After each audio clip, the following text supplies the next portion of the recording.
izibohero zuguruye asokora inkota agira yiyahure kuko yagira ngo imbohe zacitse. Ariko Pawulo asemerera n'ijwi rirenga ati ntiwigirire nabi, twese turi hano. Ahamagaza imuri yitera mu nzu. Ahamagaza iki? Imuri yitera mu nzu. Ndiyo. Ari mu gatengo k'ubwoba. Aho ni ku murongo wa kangahe? 29. Ahamagaza iki? Imuri. Aha, ari mu gatengo k'ubwoba. Dusomere ku 12 ku murongo w'indwi twumve. Agiyakozwe n'intumwa nyene. 12 ku murongo w'indwi. Yego. Maze umumarayika w'umwami Imana amuhagarara iruhande. Umuco ubonesha mu nzu. Amen. Akoma Petero mu mbavu. Aramukangura. Ati byuka n'ingoga. Shaka twigereze ngaho. Abo turi kumwe tuduze icubahiro c'umwami Yesu. Ibitabo banza mu bigire gatoyi turasubira kubikenera mu wundi mwana. Ku murongo wa 29 niri jambo turiko tugomba kuvugana. Mwibuke ko ijambo rivuga ngo ni gute wova mu mwijima kugira ngo ugirirwe neza, kugira ngo umererwe neza. Imana igomba kugukura mu mwijima urimo kugira ngo umererwe neza. Umugambi w'Imana nuko igomba kumererwa neza. Umugambi w'Imana kuyu munsi nuko igomba kugira gute umererwa neza. Ku murongo wa 29 twumvise ngo hari abantu bari bafunzwe bari mu ibohero. Hirya natwe turimo mw'iyi minsi abantu bari mu mwijima baba bari mu ibohero. Imana idufashe cyane. Hari amabohero tumaze ku iminsi n'ubu ntiturari inyuma y'amabohero y'inyigisho z'amabohero. Dutegerezwa kuva mu mabohero mu izina rya Yesu. Ni gute wova mu mabohero y'umwijima? Ni gute womererwa neza? Ni gute wova muri karanda? Ni gute wova mu bintu bikuruhije? Uyu munsi numva mfise umunezero mwinshi cyane kubera abantu bagomba kumererwa neza byase bikunze. Aba bantu bari muri prison, Imana iraza irababohora iminyororo yose barasohoka. Umurinzi waraje bucya asanga imbohe zacomotse ngo agira ubwoba arajugumira aravuga ati karabaye. Yari umusirikare Bibiliya yavuze ngo yinjiye mu ibohero ntiyapfuye kwigira uko ngo yarondeye urumuri. Arondera iki? Urumuri. Aragira gute? Kumbe ibohero ni mu mwijima, nta mucyo uhari. Igihe cyose umuntu ari mu mabohero aba akeneye urumuri rumurikira. Iri jambo ntiwaryumvise neza. Igihe cyose ibohero urimo urakeneye urumuri rukumurikira kugira ngo uve mu iryo bohero. Imana idufashe cyane. Aramurika. Ni kwijambo ryo kuva gute wova mu mabohero y'umwijima. Igihe mu mabohero rero hari umwijima. Mbega mu mwijima umuntu arashobora kugenda ariko ariruka? Uriruka mu mwijima? Ibibaho. Uca utemba, uca ugonga amabuye, uca ugwa mu binogo, ugonga inkuta, ugonga ibintu ibyo ari byo byose.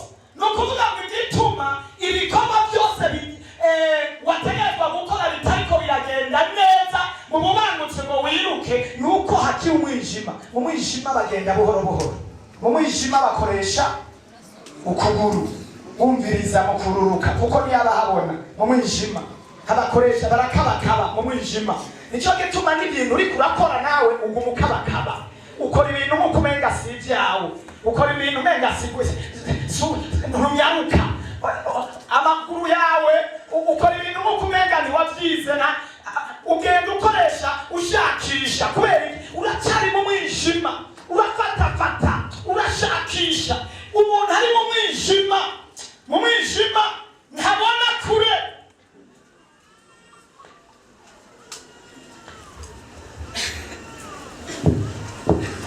Iyo umuntu ari mu mwijima nta muntu amubona. Mu mwijima nta muntu akubona. Nshobora kwinyegeza abantu bagacaga bakagenda ntibakubone, batakugonze barakubona. N'uyu munsi nicyo gituma abantu batakubona. Uri mu mwijima. Nta bantu bariko barakubona. Shetani yagusize mu mwijima arakunyegeza. N'abari kukubona no mu muryango iyo umuntu ari mu mwijima n'umuryango wawe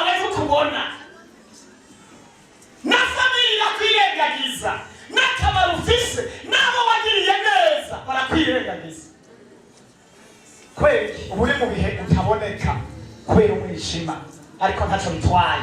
Hari umunsi w'umwijima ariko hariho n'umunsi w'umuco.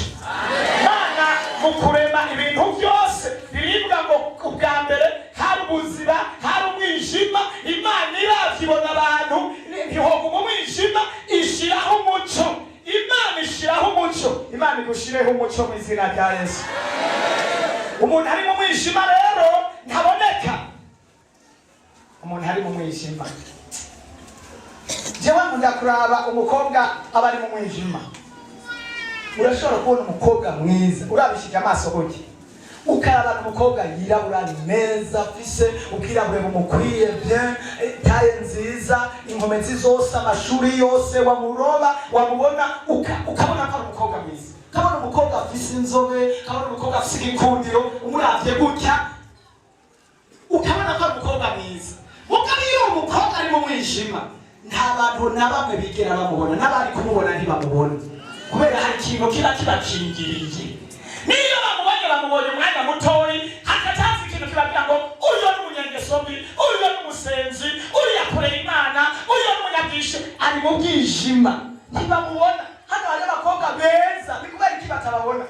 Nabo ubiravye cyangwa uri kodera bagucya ngo abakobwa bose bari hano ari beza, ariko hari abasore bari hano batababona. Hatukwaye kutobona uyo mukobwa. Hatuma basore mwe elabo bakobwa ingene bameze.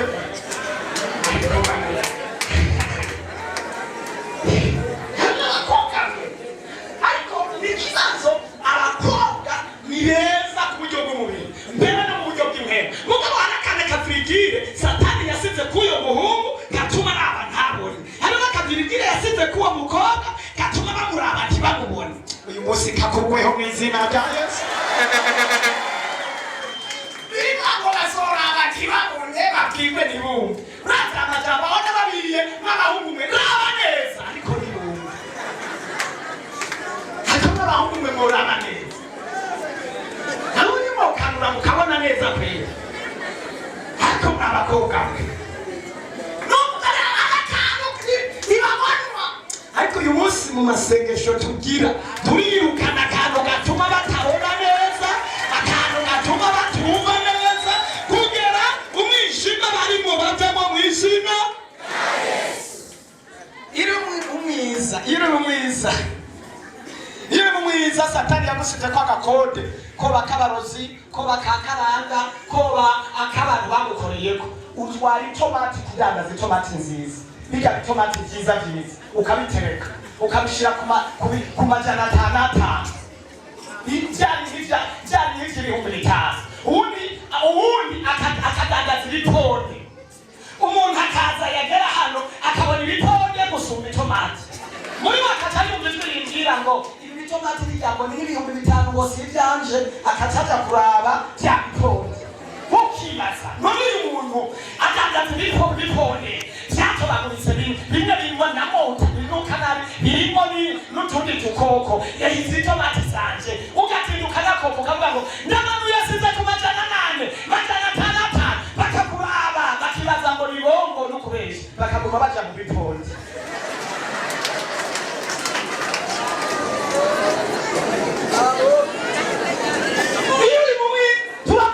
Komanda yashe udandaza irenga nziza, udandaza indagara ukanongera ukazishira ahantu ukavuga ati namanuye nakoroye ukagenda ugakoko umuntu ukamuzana wamufata ukuboko mumwereke ikiza ngo ngiye kurangurira ku nkwega se ndabibona.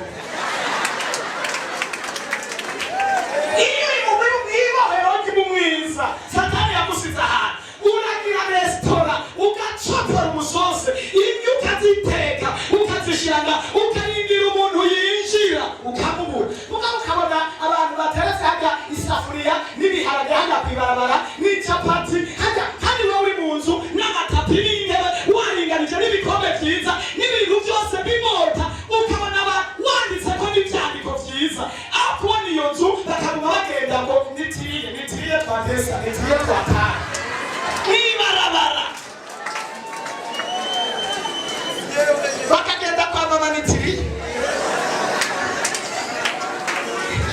Uri mwibohero ariko abantu bari hano bariko baravyumva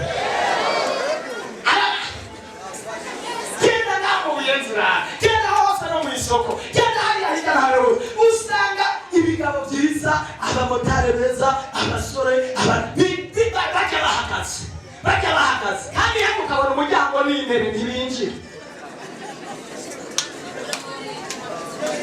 Kibaza niki nakoze, kibaza nokora iki, niba hera by'umwisi urimo. Ariko iyo uvuye mu iryo bohero utandatu utuntu badusamira hejuru, gukure mu mahoro by'umwiza. Nibabona hari ibintu biri ku maso by'ibikaragashi bituma batabona ivyawe, ariko bikabakatisha. Imana nkorera igukure mu iryo bohero igushikare mu cyiza. Ibohero uradekora ibintu byiza sha, ukajya ku kazi ukabura umuhinga w'ibintu ibyo ari byo byose, ukibaza ukadepoza hamwe n'abantu, ukerekana ahantu hose wagiye ukora, bakakubaza ngo bafite atani jewe wagira uratonda kubamanitswe ugasanga turimo. Kirasira ibintu bigenda gutegwa n'umukoresha abone experience nk'iyi n'uburambe nk'ubu, mukabanyirengagize arondera umuntu aje kwiga akazi kuno munsi cyane keje. Ni igihurimo kijanye n'umwijima, ntibakubona ntibagusobanura. Mumabohero kugira ngo umwiza wakwihambiriyeko amajambo bakoze, ibyo batongeye, ibyo bavuze byagusize ahantu mu mwiza, bituma utabonwa, bituma utamenyekana, kugira ngo marayika yururuke azana urumuri ahari umwijima, hari umuco, ahatari ugukundwa, hari ugukundwa, ahatari ukwemerwa, hari ukwemerwa, ahatari kurabika, ahatari kurabika. Barabe neza babone uyu munsi, babone mu izina rya Yesu. Wigitwe bakubone, ariko Mana yo mu ijuru. Haleluya, haleluya. Ariko hari umuntu ari hano ngo atere haleluya. Iri mu bihe by'umwiza uravuga ubutumwa abantu ngo bihane wapi, ukibaza, ukigisha, ugasenga, ugakora ibintu byabyo byose, ukorera umuntu umufasha acagenda, ukorera uwundi acagenda, ufasha uwundi acagenda, ibyo ukora byose none ukatenduka. None aba bantu nibabona umunsi umwe nari mw'ibohero ry'umwijima kandi nkorera Imana, ariko ndi no muri iri bohero nkarongora abantu bameze nk'uko kwanyu,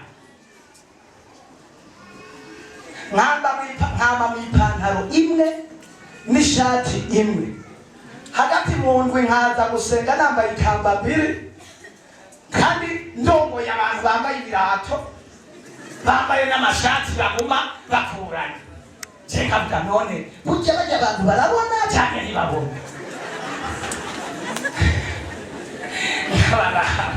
Aba none abafonksiyone ndongoye barabona. Indwi irahera n'ukwezi kugahera nambaye kwa kundi, n'ukundi kugahera nambaye kwa kundi. Hakagera n'igihe niyambara igishati nkakirekereza hariya kandi kimwe, icyo nacyo nakimesera mu mazi, nkagenda mu mazi atasabune mfise, nkafata icyo gishati n'igipantaro nkajya mu mwonga nkagicucagura n'isabune bita umubirizi, amababi y'umubirizi nkashyiramo icyo gishati nkagicucagura, nkifatira akabutura nkicara mu mwonga, nkaca ndabyanika, mpejeje nkashyira ku ipasi yitwa gukunkumura, nakumumura, mpejeje nkambara, nkaca ngenda gusenga. Abantu bakangaba, natangira kuvuga ubutumwa, amavuta akaza nkabona barapfukamye, nkabona bararamba, nkavuga ati none aba bantu naho babona aya mavuta bagapfukama, ariko koko je barangaba none ubarambona cyane ntibambona. Ni mu mwiza naho babona amavuta gusa, amavuta babona amavuta ngo twafashijwe ngo twahezagiwe, bagataha bakabona amavuta gusa, ariko oya zamuraba no ku maguru mubone neza, zamuraba n'ipantaro n'amashati zamuraba neza. Uri mu mwiza ntibakubona. Natwe mu nyigisho twari twigishijwe cyarazira kuvuga, naho wowe utambuka ugomba gutembagana wiyandaza. Bakubaza ati gute numva nta magara afise naruje numva wapi kweli waraye mu masengesho menshi ati none we nubizi ko ariyo njya yacu inzara igomba igutembagaze n'abana bagomba bagupfireko bavuye muri atakintu na kimwe mu byo twari twarize gusegerereza na bibiliya vyanka Yesu adufashe cyane bibiliya vyanka twaravuga mu ijuru riraza umurimo turiko kandi abantu kubabwira ikibazo cyawe turetse kukwaraza gusa nta cyiza kiri muri bo reka tubwire Imana igihe nicyashika tuzova mu mwijima tuja ahantu abantu bose bakora ariko hari umuntu ari hano batere haleluya Imana yasizeho ibihe byo gukukura mu mwijima abantu batakuraba ntibakubone Imana iza n'umucyo nasomye hajya ku murongo igice cya 12 ku murongo w'indwi ngo maze umucyo urabarashira iyo abantu bavuye mu mwijima umucyo urabarashira kandi iyo umucyo urashe abantu bose barabona ibiri mu mucyo haleluya hari umuntu turi kumwe batera haleluya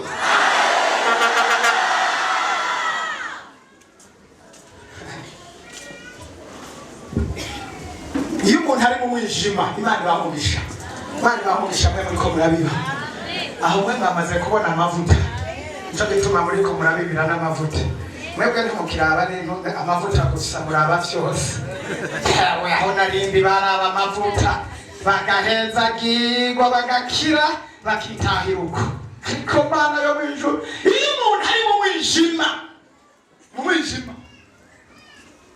abakobwa bari hano bakijijwe buzuye bwe mu yere arabarenga ageze hajya mwibarabara agahura na ba mapepe bari yayi bakamuhonora ingene bisize n'ingene bagenda akacarangije akavuga ati ndaguyeko yagira ngo akabaguye kwihaha inyuma y'indwi zibiri moto chini ntambara ibibazo avuye mu nzu y'Imana agiye kuraba abo hanze barengana avuye abo basengana azi ingeso zabo azi ibikorwa byabo agahitana bavunduruye ngabo akababona bimati bikubise ko ibintu gusa mu mugeni n'uki urakurikirana n'umwami kuri Esteri kandi Esteri ujyama ntaco abo bahiganwa na Esteri naco batakoze ariko umwami ntiyigeze araba ivyo yavuze ngo hari ikintu ndondera ndakeneye imbuto nzima ndakeneye intemu y'Imana ndakeneye ikintu cahindutse ndakeneye umuntu afise mw'Imana data wa twese kuko uwo twahorana bashiti ndazi ivyo yankoreye sinosubira kugira esheke reka ndakubarire niba utaragira esheke warabonye bagize esheke irinde kugira esheke nk'iy'abandi bagize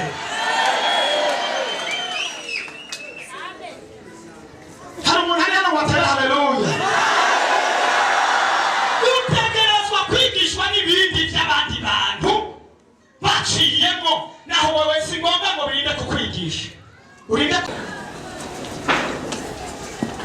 iyo umuntu ari mu mwijima ava ahantu bamusengera ahantu bamukuramo abadayimoni ahantu bamubwira ibyabo ahantu bamubwira kwihana ahantu bamukunda ahantu agwara bakaba baje nza nangara neza ubundi naratangaye umuntu yavuye ngaha adatambuka ageze ahantu ati biransi abazimu baramukubita tugaca dufata amatagisi bwira abakozi b'Imana nawewe iruka mwenderebere mu musenge mukararayo saa 6 saa 8 ukava y'ijoro twakubititse abasenzi bakubititse amafaranga twadepashije ariko wagira ngo inyuma y'indwi zibiri ngo yaheze gusenga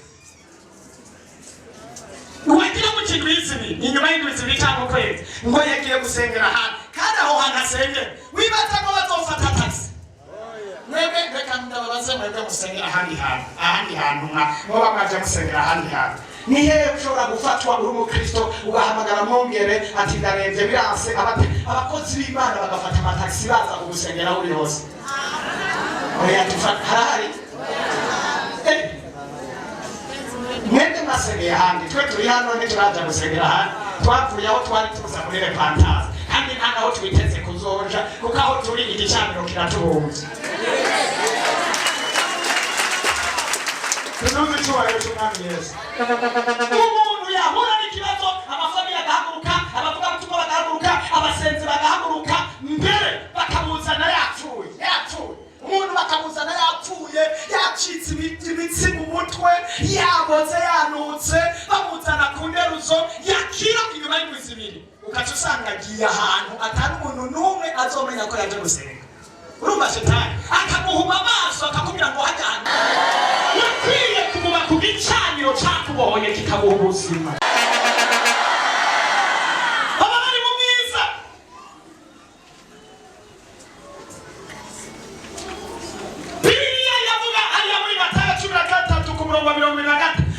na gatanu yuko hariho umubivyi yabivye imbuto nziza mwijoro ngo hacaza umwasi abibamwo izindi mbuto mbi z'ugwafu yazirivye ku murango ryari Imana igukure mw'ijoro urimo ijoro ni iry'ivyago ijoro ni iry'ivyaha ijoro ni iry'umwijima ijoro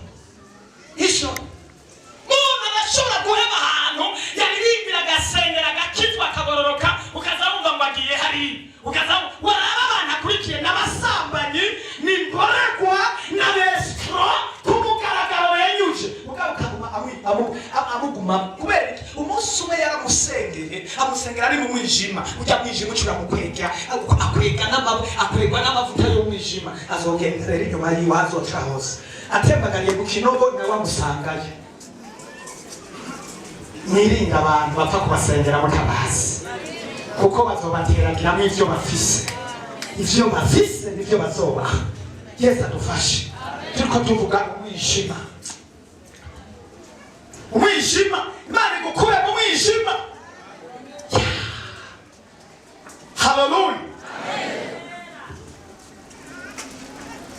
umuntu ari mu mwijima ariko nararyohewe iyo uriko urasoma amakuru y'Abisirayeli hariya kuva igice ca 14 naho tutojayo uhereye ku murongo waho wa 20 uja kuri 24 hari amakuru meza cyane. Abisirayeli hari inkingi yabakurikira y'umuco bariko baragenda imbere Abisirayeli yose bakabona habona aba muri Egiputa ngo babakurikire hajya babegereje ya nkingi yari imbere ikaciyava ikacivya inyuma y'Abisirayeli Abanyegiputa bose bakaca babona umwijima gusa. Imana igushirira inkingi imbere yawe, Imana igushirira inkingi imbere yawe, yongera ishira inkingi inyuma yawe, ishira imbere yawe haboneka umuco. Umwasi yamukurikira ikihindukira iguprotege wavumba watera. Haleluya, kandi birashoboka. Haleluya, Umwami Yesu nashimwe. Ibyo birashoboka mu mwiza. Iyo umuntu ari mu mwijima yamana ubwoba. Ikimenyetso cy'uko hariho akavirigire ko mwijima urimo uzokwamana ubwoba. Muramaze kubona iyo amatara acitse abana basabagira gute? None ugatanga urushiri ubwoba. Bariko babona umwiza baba umwijima umuco none babona umwiza baca babura icyo bafata. Iyo atakoroboye ifise iyo atabuji babingu bibaza mu inzoka imbeba iraje. Utwana duto tuca twegera nyina tundi duto tuca twegera papa. Baba bafise ubwoba n'abakuze. Hari abantu baba bafise intemu y'ubwoba muri bo baguma bumva bafise ubwoba, ariko iyo umucuje abana baca bakoma induru. Reka ndakubwire bene data, impemu ufise y'ubwoba kabiva kuri impemu yewe. Impemu ufise y'ubwoba ni y'abadayimoni. Rimwe na rimwe uravuga urumva amajambo yo kwizera, Satani akakazana ubwoba urapfuye. Rimwe na rimwe urumva amajambo yo gukomera mu rugendo rwo kugororoka no kwezwa, Satani akakubwira ngo ntibishoboka. Wamana ubwoba kugira upfe, wamana ubwoba ko atabuzoshika, wamana ubwoba ko atacumaze, ukibagira yuko uri imbuto y'Imana yateragiye muri wewe, ukibagira isezerano Imana ifise. Cyongenda gute kugira ngo uve mu mwijima? Imana idufashe. Haleluya.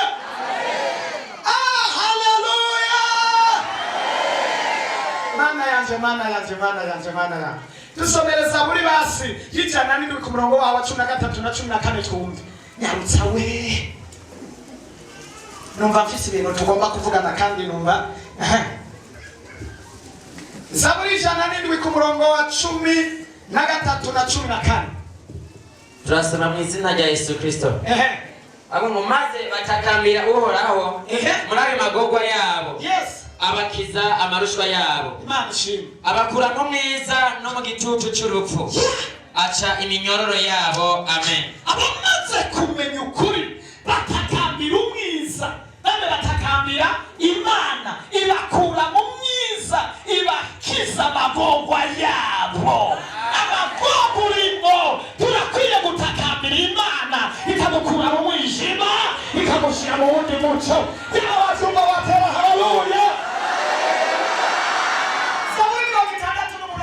Kumvire havuga nyarutsa simba guramikoka.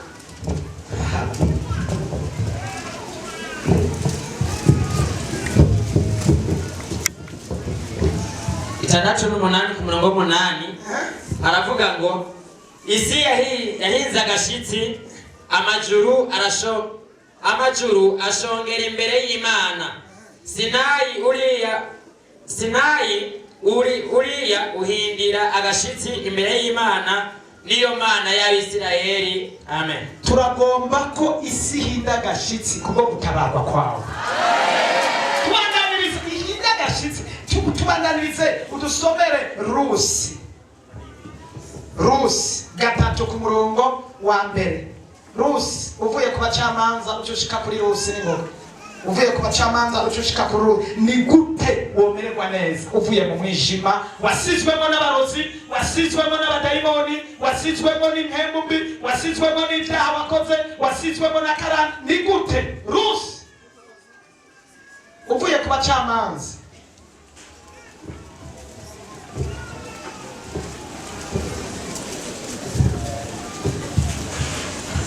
igice cya gatatu murongo wa mbere. Rusi gatatu ku murongo wa mbere ndanze amajambo ivuga ngo Rusi aja ku mbuga ya Sayiri ya Bowazi mwijoro. Murongo wa mbere, Naomi nabukwe aramubaza ati mukobwa wanje sinokurangira urugo kugira ngumererwe neza.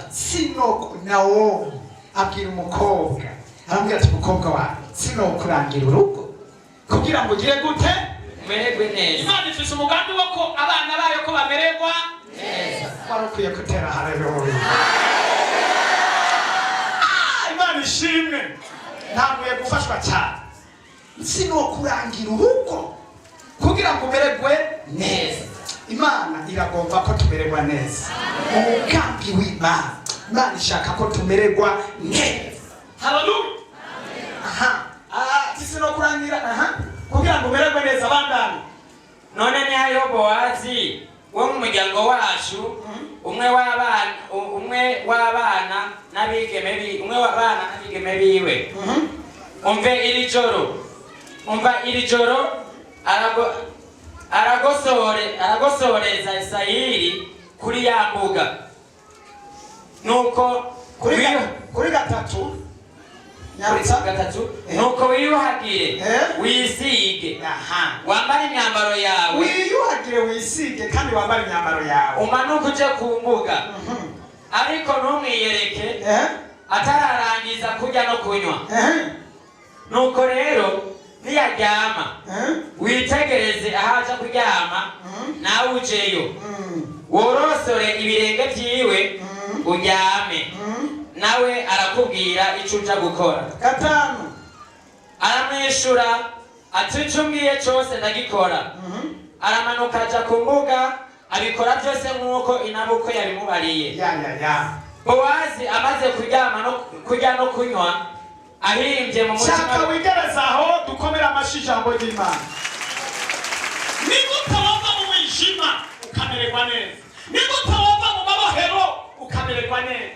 Ni gute wava mu bintu byose byakuzinze ukamererwa neza? Tusubire inyuma gatoya. Uyu Rusi ava mu gisokuruza cya Loti, Rusi. ava mu gisokuruza cya Loti. Loti ni wa wundi yabyara abana bamaze gukura. Loti bamuha inzoga baramunywesha baca basambana nawe. Umwe aravuga ati mwabone papa ari gusa, bamuboreje. Umwe acaryamana nawe na se wiwe aca amutera inda, aca akomoka abana bamwe ba Rusi n'abandi. Abo uwo muryango ukomoka kuri Loti uca witwa Abanyemowabu. Aba Banyemowabu uhereye uwo mwanya nyene kubera icyaha bari bakoze waciye uba umuryango uvumye kubera abakoze icyaha na se. Usomye mu gice cya mbere gitangura kubera uwo muvumo wari wabayeko ngo haca hatera inzara, igihugu cyose cyicwa n'inzara, abantu bahura n'ingorane zikomeye. Haca havamo abakobwa babiri, havamo umugabo umwe aca arahungira mu kindi gihugu. Ageze mu gihugu abyaramo abana, harimo Rusi, harimo n'uwundi mukobwa ari Orupa. Abo baca baja ku mugabo, bamaze kuja ku mugabo ise wabo arapfa. Inyuma yaho n'abagabo barayeko nabo barapfa. Hata hasigara uwitwa Naomi. Naomi ari mukazana wabo bakobwa babi nabukwe. Amaze kuba inabukwe wabo bakobwa, abahungu bapfuye. Zarusi bakomoka mu gihugu cy'umuvumo, bakabura kwibaza ubuzima bwa bingene bazogenda. Inabukwe aragenda yegera abakobwa biwe, arahaha. Abo bakobwa Rusi n'uwo wundi mugenzi we bakunda inabukwe. Imana ishimwe. Igihe kibaregeranya bagira inama ko jewe shaje, naho noronka umugabo uyu munsi nyene ntovyara abana ngo muze mubarindire. Reka ndabasabe mwisubirire iyo mwavuye, mwisubirire iwanyu, nanje nze nisubire mu gihugu c'iwacu iyo nakomotse navuye. Kuko ndabona sinshobora kuguma ngaha nawe manigwere. Iwacu ni Betelehemu, ndagomba ko nzojayo. Uwo inabukwe yari umunyamasezerano akomoka i Betelehemu, yari umunyamugisha akomoka i Betelehemu. Aba bakobwa babiri yo Rusi yumvira Naomi. Yo Imana idufashe, yumvira Naomi, aramwumvira impanuro, aramubwira ngo wigore. Reka ndakubwire, wigore mu buzima bwawe, uwumvire mpemu yera. Mpemu yera ikintu cya mbere akubwira ngo wihane. Umviriza, Naomi abwira Rusi, ngomba nkurondera urugo rwiza. Mugabo icya mbere cyo gukora, banza wiyoze. Ubanza ugire gute? Wiyoze. Siko Naomi yabwiye Rusi, ubanza wiyoze ucunge Bowazi. Mugabo wiyoze dushobora kuja kwa Bowazi. Bowazi agereranywa na Yesu. Haleluya. Banza wiyoze wiyuhagire neza. Wajeje kwiyuhagira uce wisiga utuvuta. Amavuta ni mpemu yera. Haleluya. Nzabona abakobwa ba Yesu yo bayisize usanga bafise akayobe, bafise akabiri karemvye. Mpemu yera iyo yinjiye mu muntu aratuma umuntu yo yarakomantaye umubiri wiwe wari umeze nk'urusato rw'inzoka rwiyubura, ukaca usanga umubiri wiwe waremvye. Mpemu yera aragukatisha iyo wagomba kugira, akakubwira turazimiye, uragiye mu vyaha, urapfuye. Eheraba ca bugufi, saba imbabazi, ihane, kora iki n'iki n'iki. Haleluya. Mana nishimwe. Bowazi aramubwira ati banza wiyoze. Reka ndababwire, niba ugomba isezerano ku Mana banza wiyoze. Niba ugomba kuva mu mabohero banza wiyoze. Banza wihane ivyaha. Hinduka kuri kamere, hinduka kuri ya kamere ngo twebwe ngo abiwacu ngo twebwe ngo twebwe ngo jewe ngo umwana w'abaki ngo umwana w'ababandi. Abantu buzuye mpemu yera ntibaba bakivuga amajambo yayo, baba baciye bugufi, bahinduka abantu umenga n'ibiragi, bahinduka abantu bagoyigoyi, bahinduka abantu ataco bamaze. Kubera iki? Barihanye, bariyoza, buzura ubwiza bw'Imana. Abantu buzuye mpemu yera niyo Satani ahagurutse umuntu akabahagurukira baraceceka. Umugabo umenga n'umwana, umugore umenga n'umwana, umwana umenga n'agahinja, kubera baba barakondaguritse, barihanye, imyanda yose yaraheze, baca buzura ubwiza bw'Imana. Iyo umuntu yiyoze imivyiro ikamuvako asigara n'umubiri naturel. Reka iyo mivyiro y'ivyaha bipakuruyeko, muyikureko, mwihane, hanyuma muve mu mabohero muzure mpemu yera. Haleluya. Kuwa Mungu sinababwiye hari kuwa gatatu, sinababwiye kubera mpemu yera umudamu yafashe mu izosi akanika. Hari Bujumbura kandi hari Bujumbura nari ntanguye igikorwa ikinyene ndasenga hari nari maze iminsi mike ntanguye igikorwa c'Imana. Ishengero riraza ishengero iyo rije rero hazamwo ivyuma, hazamwo amabuye, hazamwo ibiti, hazamwo ivyatsi, hazamwo ibintu vyarivyo vyose. Mw'abo bantu baza baba bari ntagondwa n'ubwo buryo bwose, baba bari harimo bari icuma, icuma murazi ko guhindura ko banza kugiturira. Haba harimo ibiti vyinshi, haba harimo amabuye, haba harimo n'ivyatsi. Mubona akiye haca hazamwo umukobwa, ndamubonye nibaza ngo n'umukobwa mugo ndiko ndasenga, Nduwimana anyereka ko ari umugore yubatse urugo. Ndamubwira none se ko mbona umenga urafise urugo kandi nkabona wigize agakume n'ibiti, ngo ninde yabikubwiye? Ati mpemu yera. Mbona muntu ngo yabikubwiye? Ati sha jeko tumaranye nk'amezi makeyi tumezanye, jewe sinzi niyo waje uva, sinzi n'ivyawe, je noba nabimenye gute? Arambwira ngo sha ngo nukuri kabisa, ngo je ndafise umugabo, ngo kandi ngo aho ubona ngo mu minsi iheze aheruka kumpamagara ngo kugira dusubirane, ngo mugabo je ntavyo niyumvamwo, ngo kandi n'inzu yayubatse, ngo kuva tuvana ntiyari bwaronka akazi, yarakarose, yanyubakiye inzu nziza, ngo yambwiye ngo nsubireyo. Naze ndamubwira sha subirayo, nimba uriko urasenga wumva ubutumwa ngo usubira mu rugo, wanka kuja iyo ruguru se muri rirare canke mu ntara uvamwo hirya no hino, ngo shaka yarambariye ngo yuko yonagura n'inzu hano mu gisagara, ngo mugabo ngo wapi kwebe. None iherezo ryawe niriye? Mwarashingiwe tego, none iherezo niriye? Ngo je uzorongorwa mugabo umenye ko atamana ufise, cyane mu gihe ariko arakureklama kandi akaguhamagara. Sinzi ingene yamenye ingene asengera aho hantu, uwo mugabo arampamagara arambwira ati umukozi w'Imana, numvise ko urongoye uyu muntu, munsabira imbabazi. Nivyo hari ibihe twabayemo bitari vyiza, twarabombagurana kandi vy'ukuri shetani yari yaraduteye, mugabo ugenda arahindutse. Nemeye kumubakira inzu, naciye bugufi, ndagomba ko tubana, aze igihe cyasaba byose ndabikora. Uwo muntu mu matari meza, nano atari yahindutse. Namubwira ati ahubwo Imana ishimwe, njya kuri wa mukobwa ndamwinginga, ndamwigisha, ndamwereka ibyanditswe n'ibiki, arandahira. Sawa kuba twegere rero ishengero, ishengero hazamo abasambanyi, imborerwa, abarotsi, abasuma, abaja ikuzimu, abaja kuhe, abaja mw'ijuru, abaja hehe, bose baba bari hano. Baruzuye aha, huzuyemo abaja ikuzimu n'abaja mw'ijuru kandi muricaranye.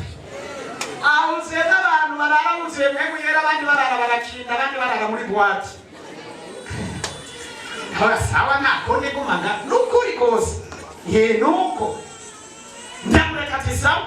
Mu minsi mikeyi sinzi ingene yarondeye umuntu ereka ngo barose umugabo, kandi ga umukiri umupasitori. Ndamumva arampamagaye, tereka namuse umugabo, namuse umufiyansa, none uzoja kubaka? Byaheze ahubwo umunsi uyu n'uyu turagomba tugende kwereka Michel ati Joseph jewe wewe umupagani na hano kandi aragati urakimpa isenga kigu uramichete hacho ndagwana kuri kose ahubwo ncandabwira n'abakristo n'umuntu azojayo kurubanza rwiwe abo mfise bose nzoca ndamutenga ndamuhagarike kuko ujya n'umupagani avyumvise we acarashya hejuru agati karabara urandiciye urubanza urantangaje no mu bakristo na fiance wanje yabimenye yuko n'umupagani kandi n'umukristo tirindira nabyo nzokwereka ndibaze se uwo mukecuru azonyereka mu bintu ntabwo ajenze ndabigena azonyereka turasenga nawe karapanga pra turasenga arayibandanya arayikomeza hagomba kugera urubanza rero ngenda muri ville moya mbili ndi mu mwembu ndiko ndasenga ndiko ndafata igisagara cyose kuko nagenda muri quartier senga bahwesa senga ngeze neza aha kuri Saint Michel ndiko ndafata gate iyo za kanyosha za hehe n'amaguru duhurira kuri Saint Michel ava muri ville nanje ndiko ndazumenga bari bamubwiye ko duhwana ntabutse gutya ndamubona aho kubura mutata mahoro abafashe mw'izosi ibintu byahindutse ndavuga niki wamuhimbiriwe wanjyawe wamwesikowe wamusumawe abantu hari urabona abantu n'urujya n'uruza baba barahagaze gutya baba barazungurutse ndibaza numva ijwi rivuga ati urabona uwo mukecuru ngena ameze aho niwo mwiyambuka mwikura Mwemuyera nawe charambira ati we baguteze umutego wewe urahura n'ingorane ceceka cyangwa ceceka riko ndababwira ubuzima bwa Mwemuyera haleluya umuntu afise Mwemuyera abari karavugana n'umuntu utabona abari karayishurirwa n'ibintu utabona abagenda mu yindi si wowe utarimo ukibaza ngo muri kumwe mutari kumwe ukibaza ngo murasabuda ariko Mwemuyera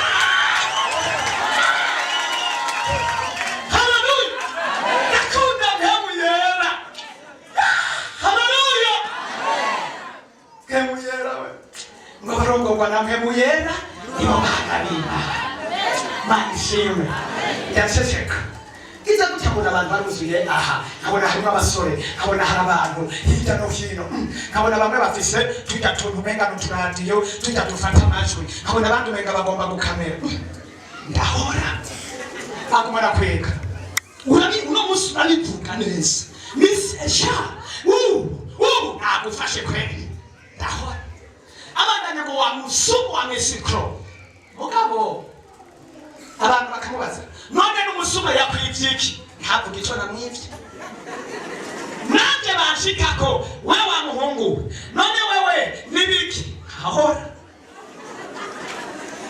tsuguru Mwemuyera ariko ndakunda Mwemuyera amena bari baje gukorana nandobeke yarimo Mwemuyera niho yaza atume n'Imana Mwemuyera niho yaza atume n'Imana mu bihe bigoye mu ntambara uzoducamo aza gutumira Mwemuyera uri mu bihe by'amageragezwa Mwemuyera azocaza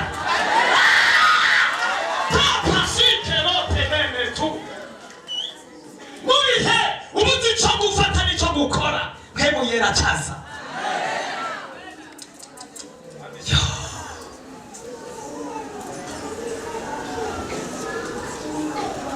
ndaceceka arakwega aradugana aramanura arashira hariya abantu bose none muko we kuvuga ko ari umusuma kuvuga ko ari umwambuzi kuvuga ko ari inyanja oya turema vuga ibintu yakoze ntabivuga arabivuga gusa niba aza kubivuga bakabaye kera umwe muri barambaza none uyu muntu ni kiragi cyangwa arumva cyangwa aravuga ndavuga toya sindi kiragi ndumva niryo ryonyene navuze mu mwanya twamaze urenga nk'iminota uko namukwega ndavuga ati ngomba asubira inyuma iyo ndati turajana aho uja hose ndavuga ngomba asubira inyuma nze kwijana maze ngo ngende uko turi kumwe oya aha hoho niba reka nje muri ville ndabandana muri ville wabona tuva kuri Saint-Michel gushikariya kuri kioske ya Coca-Cola abantu buzuye agenda mvuma bamate mundabi aracariko amatara kariko abarongorwa namwe muyera ibo bana b'Imana abarongorwa namwe muyera ibo bana b'Imana ninde yovumu w'Imana itavu ninde yovumu w'Imana yayumvisha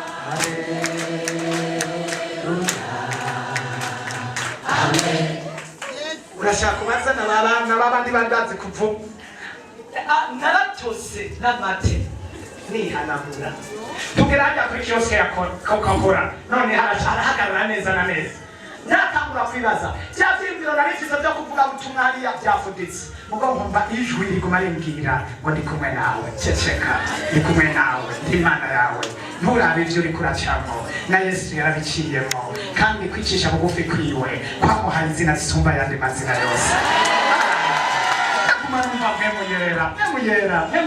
mwemuyera nkacana mva ya ndirimbo yayindi jenda umukristo nzokwamaniwe mu bihe byose gushiza gupfa jenda umukristo wo mu mutima kuko umusigaye nkunda Kristo kuko aho yapfa yazira jewe bikwiye kanje ko ndamukunda humva ko kabirimbo karadudubiza ibyo bakora sinabibona naguma niyumvira ko ndi umukristo hari ahantu ujya muri rindi yavuze ngo naho igihugu cyose contwenga cyanavuga ati nta kundi uburundi bwose ntiburiko burantwenga ni hano kuri kioske gusa banzi ntabwo ari uburundi bwose ariko ujya mu kristo avuze ngo naho igihugu cyose contwenga none kuva hajya ahantu hoseya aho kuri Saint-Michel kugera hajya kuri kioske nta n'abantu igihumbi barambona ni n'abashake bambone mafu kazima ijuru riza umutima wanjye turabandanya tugeze hajya barasubira barazunguruka arampeka arashira hirya arasubira aramvuma arankubita inkokora amakofe mu mutwe abantu bakaraba ati none uyu muntu nibiki numva nabyo akarigabo karaje akanyarigabo ngomba rero ubu nigendere manuki cyafata rijya barabara aguma kwega iyo uja hose turajana ndamanukira ibarabara kuri Regidezo ndagenda hariya kuri Leo turi kumwe tugeze hajya kuri Leo nibaza ndamujane he kuri Tanganyika abonyinshi yayo yeko hariya ipfo ku musigiti muntu Apotre kanata nisubire cyafata ibarabara ryo kuri Leo riza uri kikamariza ibyo turi kumwe akwega agenda vuba mugabo abamenyesha amakuru bamuhevye n'abandi bose bamuhevye abantu bose dusigaye turi babiri mugabo aho duca hose urabona umugore agenda kwega umugabo abantu bose bahagarara umugore wiwe n'umugabo wiwe n'igisuma agiye gufungisha cyagenze gute nanjye mwikaruma mumva amajambo n'uwenda n'indwi bariko baravuga amajambo adasanzwe atayo ntasumba ayo bavuze Yesu kandi ntibyamuhinduye kuba umwami w'abami ndabandanya mukibona nk'umugabo mubona nk'umugabo ndiwe ko yagomba ko ntari umugabo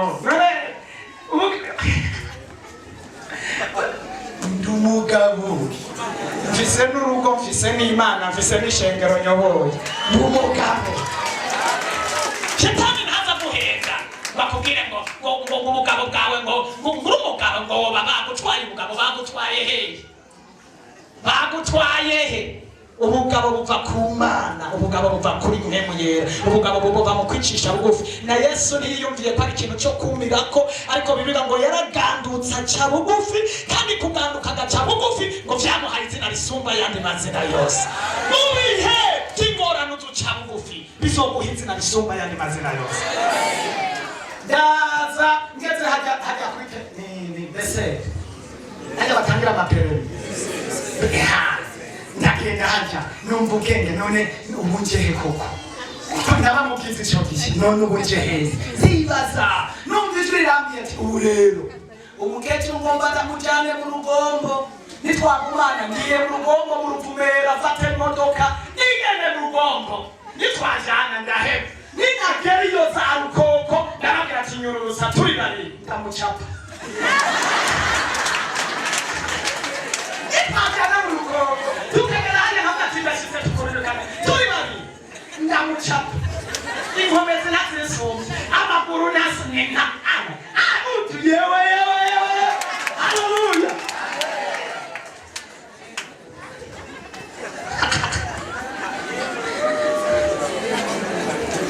Muyera kandi Mpemuyera ahagucisha kwegenga yo gucisha ahantu hose umenga ntihashoboka hace ni Mpemuyera. Mpemuyera ntazogutabura udubi, Mpemuyera kugira inama y'ukuri. Yaba batumva batera haleluya, yaba batumva batera yindi haleluya. Nabizi ko hari abagabo benshi hano batari gushobora icyo gikorwa, bari kujiba ku munzani bagasanga ntibakwiye. Niko navuga igikorwa cya Mpemuyera. Dr. Sibyo kamwe. Mpemuyera. Reka ndababwira uyu muntu aragowe. Uwo muntu ibihe ageze mu isandi ko ndababwira. Ari mu magogwa. Ejo bundi naramubonye nsanga umubiri wose muramaze kubona ikiburuburu.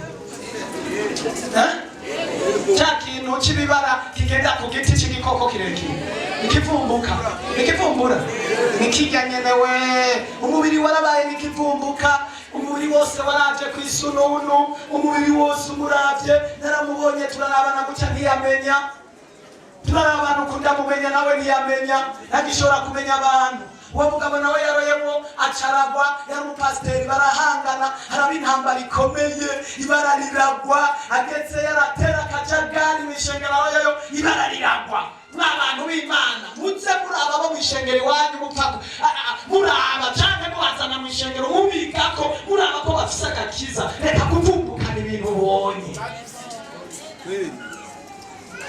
uwe nawe yamuvumbukanye atamuzi atazi ico arico kandi uwo munsi yafata ivyo byose akankorera ibi amaze iminsi umugabo we yarampamagaye ambaza ngo umuzi gute nawe ati iyo uza kushaka kumenya uko ari wari kuza kubaza jewe imbere yuko mupanga ivyo mupanga none ko mwabihejeje bandanye ivyo mwabihejeje hama uzovyibonera afise amago igihe cyose uzohangara umukozi w'Imana yasizwe amavuta afise kwihangana nka jewe aca bugufi nka jewe iherezo naho ntazovuga ijambo na rimwe iherezo iyampamagaye izivugira iyampamagaye izikorera sinzohangana sinzogwana sinzoterekana ubuzima bwanje kuva mvuka nta muntu wo hanze ndakubita ikofi narakubise ikofi nakubise umwana mvuka ndiko ndamuhana ariko umuntu wo hanze na madamu wanje nguyu nta n'ikinuma nta n'amata chef sivugira imbere y'abantu kandi uvuga kuri nobel unamusuraze ko twazindutse twihana mu gatondo n'abana bose kubera message Imana yaduhaye twazindutse twihana kandi namwe ko uyu munsi muri ihana twe twatanguye kwihana mu mwanya ndababwira ivyo Imana yambwiye namwe muva hamwe ihana natwazi nitwe twatanguye n'abana bose turakora ata muntu araja turihana ubeshe ukavuga yuko ntagukubise kandi narakukubise, nakuvumye ukavuga ngo sinakuvumye kandi narakuvumye, ukavuga ngo nta kinuma nakuriye kandi narakikuriye. Vuga nk'umuntu ari imbere y'Imana. ngo bivugire ku gicaniro utabesha, igicaniro ukakibeshera ko ubivugira mu myaka hafi mirongo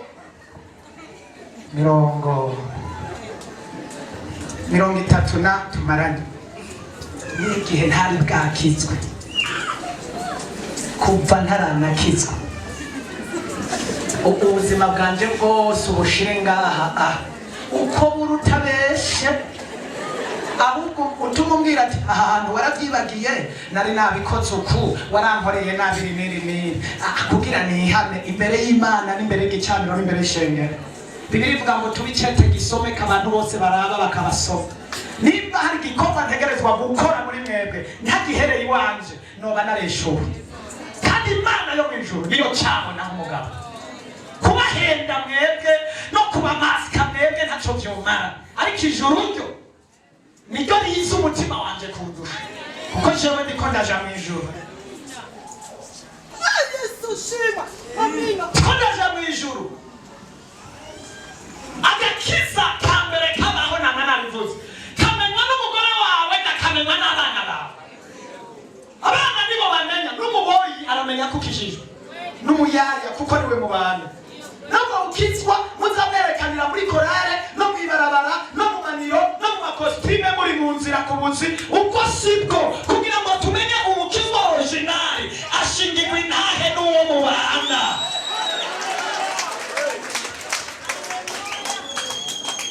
Uwo mubana niwe amenya agakiza by'ukuri. Hari umugabo umwe numvise yariko arigisha kuri podiyumu, yigisha yuzuye umwijima, sinovuga ko ari mwemu yera, ariko arigisha hari amahoro. Umugore ari hajya akavuga ati ariko mana we ese twokwibera hano ku gicaniro tukigumira hano kuri podiyumu, iyo tugeze hano hari amahaleluya n'umunezero, ariko tugeze mu muhira ni ibyago n'ingorane. Umwe ngo yumva ariko aridoga ati nibiki, ati ndeka amahoro ya hano gusa, ariko iyo ngeze muhira nama mu magogo ndeka.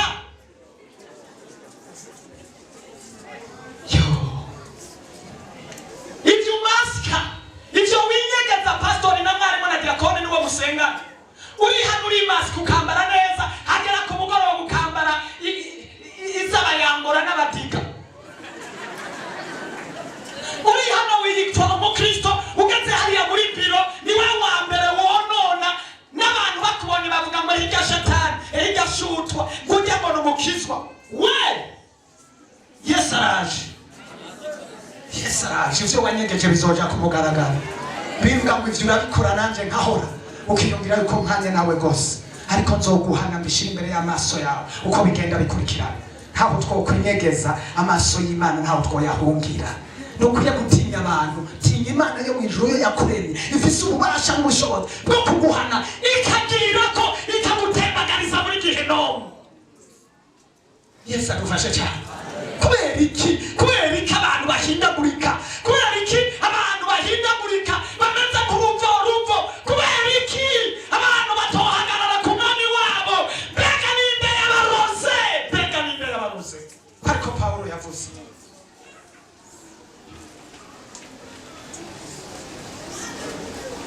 Sherivuga.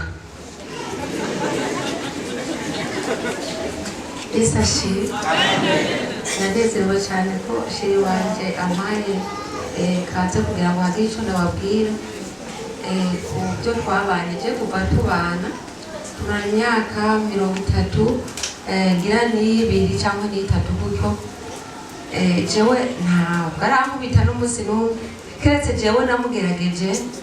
Ewe waramuye narakubabariye bijyana byaraheze biriya, ubu wimereye nk'akamarayika imbere yawe. Sinkibuka ko wasutse kw'amazi, sinkibyibuka ko wasutse kw'amazi, ndabivuga ari inkuru gusa, burya sinkibyibuka.